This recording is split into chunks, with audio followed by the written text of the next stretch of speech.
विकास Dubey encounter में ढेर। इस खबर को विस्तार से जानने के लिए बने रहिए खबर आज तक के साथ।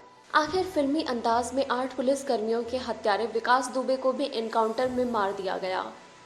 बता दें कि विकास दुबे को एसटीएफ की टीम सफारी में बैठाकर उज्जैन से कानपुर ला रही थी।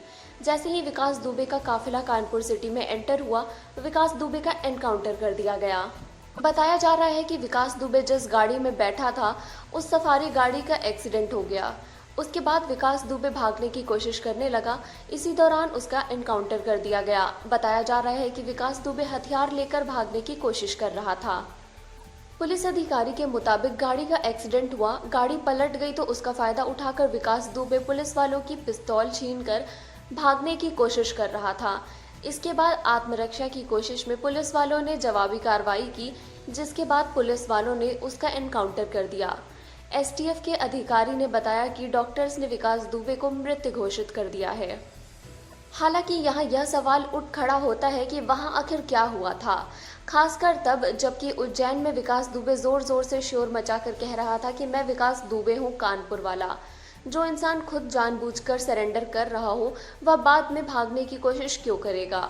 यहाँ एक सवाल और उठता है कि अक्सर ऐसे मामलों में जब मीडिया को साथ चलने की अनुमति दी जाती है, तब आज ऐसा क्यों नहीं किया गया। क्यों मीडिया की गाड़ी को साथ साथ चलने की इजाजत नहीं दी गई। ऐसे में भी शक की गुंजाइश रहती है कि कहीं यह पुलिस की रणनीति में पहले से ही योजनाबद्ध तो नहीं था। बता दें कि पुलिस एनकाउंटर वाली जगह से गुजर रहे चश्मदीद लोगों के मुताबिक भी वहां गोलियां चल रही थी और पुलिस वालों ने उन्हें वहां से हटने के लिए कहा था। हालांकि चश्मदीद की यह बात भी काफी मायने रखती है कि जिस वक्त वहां गोलियां चल रही थी, तब तक वहां किसी गाड़ी का कोई एक्सीडेंट नहीं हुआ था। फिर पुलिस यह क्यों कह रही है कि गाड़ी का एक्सीडेंट होने के बाद विकास दुबे भागने की कोशिश करने लगा और गोलियां चलाने लगा। ऐसे में पुलिस वालों को अपने बचाव में उसका एनकाउंटर करना पड़ा।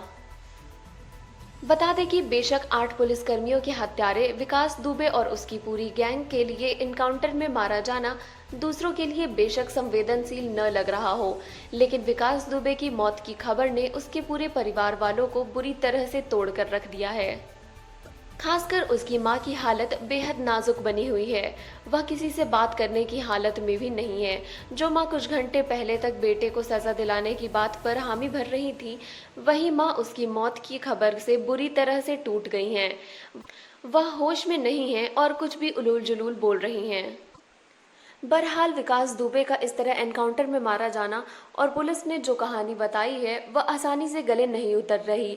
दरअसल जिस तरह से सारा घटनाक्रम अब तक सामने आया है, उससे तो यह पहले ही साफ हो गया था कि विकास दुबे का भी एनकाउंटर कर दिया जाएगा।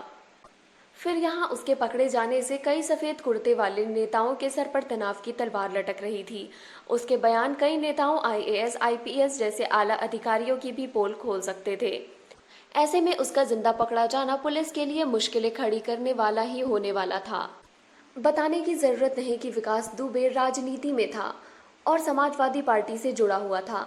हालांकि ऐसा कोई राजनीतिक पार्टी या उससे जुड़े लोग नहीं थे जो उसके संपर्क में न हों। यही नहीं, 8 पुलिसकर्मियों की कानपुर में हुई हत्या मामले ने तो यह भी साफ कर दिया था कि राजनीति ही नहीं, पुलिस महकमे में भी दुबे के कई संपर्क थे जो उसे समय समय पर मदद करते थे। यकीनन इस मदद के बदले उन्हें भी काफी कुछ मिलता रहा होगा। लेकिन आज नाम उजागर हो जाने के भय ने नेताओं और उन अफसरों को एकजुट कर विकास दुबे के बयान दर्ज होने से पहले ही उसका एनकाउंटर कर दिया जाए। इसी में अपना भला मानकर उसके एनकाउंटर की रणनीति तैयार की। कहा जा सकता है कि यह एनकाउंटर पहले से ही तय था, क्योंकि इसके लिए पुलिस पर ऊपर से जोर डाला जा रहा होगा। अगर ऐसा न होता तो कई नेताओं और अधिकारियों का करियर खत्म हो जाता। ऐसे में विकास दुबे का एनकाउंटर कई सवाल खड़े करता है। सबसे बड़ा सवाल यह है कि क्या ऐसे अपराधियों को पैदा करने वाली राजनीति और उन्हें बढ़ावा देने वाले अधिकारियों पर भी कभी नकेल कसी जाएगी? क्या कभी उन्हें भी कोई बेपर्दा कर पाएगा? यह सवाल बड़ा है, पर इसका जवाब जानना आज के दौर के लिए जरूरी कहा जा सकता है। खबरों का सिलसिला जारी रहेगा, बने रहिए खबर आज तक के साथ।